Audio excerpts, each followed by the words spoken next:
लखनौमध्ये शिवसेनेच्या अंतर्गत गटबाजीमुळे लखनौचे सेनेचे संपर्क प्रमुख विनय शुक्ला यांना शिवसैनिकांनी चोप दिला आणि खासदार संजय राऊत यांच्यावरती सुद्धा शाई फेकण्याचा प्रयत्न झालाय। ही सगळी घटना घडलेली आहे लखनौमध्ये। शिवसेनेची अंतर्गत गटबाजी याला कारणीभूत असल्याचं बोललं जातंय। ऋत्विक भालेकर आपल्या सोबत आहेत। ऋत्विक, काय नेमकं घडले लखनौमध्ये? हा वाद काय आहे? ज्ञानदा, गेल्या 2 दिवसांपासून संजय राऊत हे यूपीच्या दौऱ्यावर आहेत। आज लखनौ इथल्या गेस्ट हाऊसमध्ये त्यांचा एक कार्यक्रम होणार होता।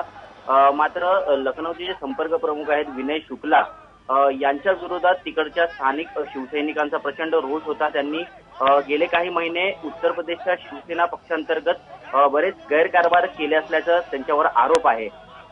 विनय शुक्ला हे स्वतःला आदित्य ठाकरे यांचे गुरु असल्याचे सांगत होते। ते त्यांना हिंदी ही भाषा शिकवत होते काही काळापूर्वी। मात्र याच आविर्भावात ते वावरत असल्याने शिवसैनिकांमध्ये प्रचंड रोष होता। त्यामुळे उत्तर प्रदेशमधील जेवढे शिवसैनिक आहेत ते संतप्त झाले होते आणि त्यांनी उद्धव ठाकरे यांना पत्र लिहून याबाबत माहिती दिलेली होती। मात्र आज ज्यावेळेस कार्यक्रम होता त्यावेळेस त्यांनी स्वागतावरून काहीतरी कारण काढून शिवसैनिकांना पुन्हा दाबण्याचा प्रयत्न केला असता या सर्व शिवसैनिकांनी संपर्क प्रमुख विनय शुक्ला यांना जबर मारहाण केलेली आहे। त्यांच्या गाडीला घेराव घातलेला आहे आणि याच दरम्यान शाई फेकीचा सुद्धा प्रयत्न झालेला आहे। संजय राऊत यांनी स्पष्ट केलेलं आहे की ज्यावेळेस शाई फेक झाली त्यावेळेस मी उपस्थित नव्हतो त्या ठिकाणी, माझ्यावरती कुठलीही शाही पडलेली नाहीये।